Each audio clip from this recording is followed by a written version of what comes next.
কোটার থেকেও কম ভোট পাওয়ায় কোচবিহার লোকসভা কেন্দ্রের কংগ্রেসের প্রার্থী পিয়া রায় চৌধুরী ও তার স্বামীর কুশপুতলিকা দাহ করে বিক্ষোভ দেখালো কংগ্রেস কর্মীরা। এদিন কংগ্রেসের জেলা কার্যালয়ে এই বিক্ষোভ দেখানো হয়। উপস্থিত ছিলেন কোচবিহার কংগ্রেসের জেলা নেতৃত্ব মীর মোশাররফ হোসেন, সুব্রত মুখোপাধ্যায় সহ অন্যান্য কংগ্রেস কর্মীরা। তাদের অভিযোগ, পিয়া রায় চৌধুরী প্রার্থী হওয়ার পর কংগ্রেস কর্মীদের সাথে কোনো রকম যোগাযোগ করেনি, আলোচনা করেনি কিভাবে এই লোকসভা ভোটে একসাথে মিলে কাজ করতে হবে তাও সিদ্ধান্ত নেওয়া হয়নি। শুধুমাত্র পিয়া রায় চৌধুরী এবং তার স্বামী দুজনে মিলে বিজেপির সঙ্গে মিলিত হয়ে এই কাজ করেছে বলে কংগ্রেসের এই ফল হয়েছে। তার দায় এইদের দুজনকেই নিতে হবে।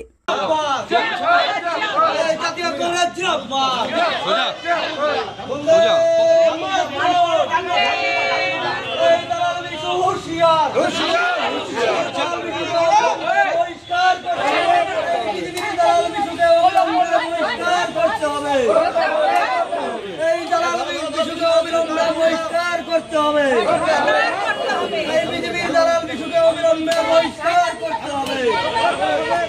বন্দে মাতরম,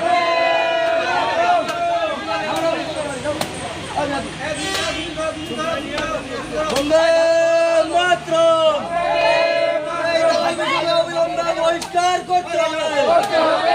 এই পিয়া রায় চৌধুরীকে অবিলম্বে বহিষ্কার করতে হবে।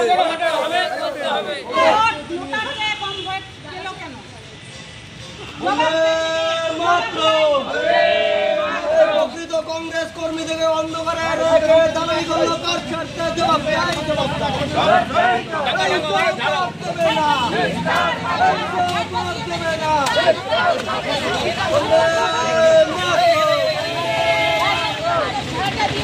লোকসভার পিয়া রায় চৌধুরী যে লোকসভার ক্যান্ডিডেট ছিল, এত বড় একটা, আমরা আশা করেছিলাম যে দলকে সবাইকে নিয়ে বসে একত্রভাবে উনি একটা আমাদের পরিচালনা করবে, বা আমরা আশাবাদী ছিলাম যে লাখখানেক ভোটের কাছাকাছি আমরা আগাইতে পারবো।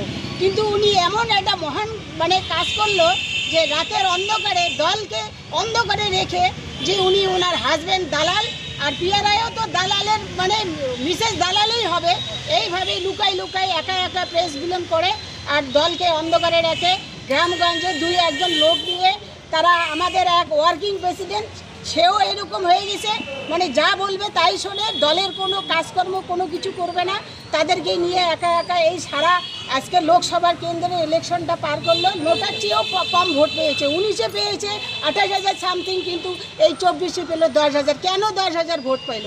উনি তো একাই জোর করে এই টিকিটটা ওনাকে তোলার ইসে আসছিল, কিন্তু উনি তোলে নাই। আমরা খুশি ছিলাম যে আমরা হাতে ভোট দিব, আমরা একটা জায়গা পেয়েছিলাম, সেই জায়গা থেকে আমরা আশাবাদী ছিলাম, কিন্তু সেই আশা উনি নিরাশ করে আজকে 10,000 ভোট পেয়ে আমাদের জেলা পার্টি অফিসে মান সম্মান একদম জলে ডুবাই দিল। তার জন্য আমরা আজকে এই দালালদেরকে বহিষ্কার করলাম জেলা পার্টি অফিস থেকে।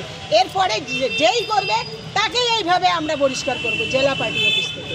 নমস্কার। তাহলে কি পার্টি অফিসে ঢুকতে দেওয়া হবে না? না, আর কোনো সময় আমরা ঢুকতে দেবো না।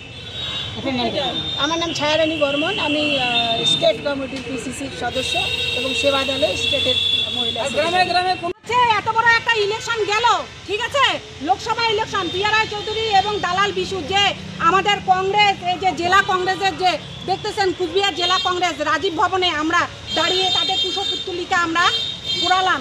কেন, কিসের জন্য? এইটাই তো প্রশ্ন। কারণ তারা আমাদেরকে অন্ধকারে রেখে, প্রকৃত যারা কংগ্রেস কর্মী গ্রামে গঞ্জে এসেছে, তারা কষ্ট করে এসে পার্টিটা করে, তাদেরকে অজান্তে আমাদের অজান্তে তারা এই এত বড় ইলেকশনটা পরিচালনা করেছে।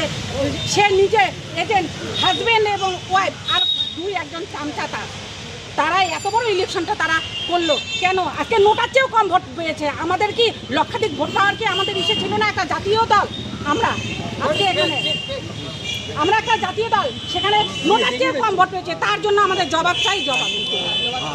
কি নাম আপনার? কি করলেন আজকে কি করলেন? তাদের কুশপুতলিকা দাহ করালাম আমরা। এরকম কারণ আমরা চাই না এ ধরনের লিডার, এ ধরনের দালাল রাজনীতি। এখন থেকে এই জেলা পার্টি অফিসে যে কোনো কর্মী এই ধরনের ব্যবহার করবে তাকেই আমরা। আপনার নামটা বলুন। আমার নাম মিঠু বর্মন। কি দায়িত্বে আছেন? আমি কংগ্রেস সেবা দলের জেলা সভানেত্রী।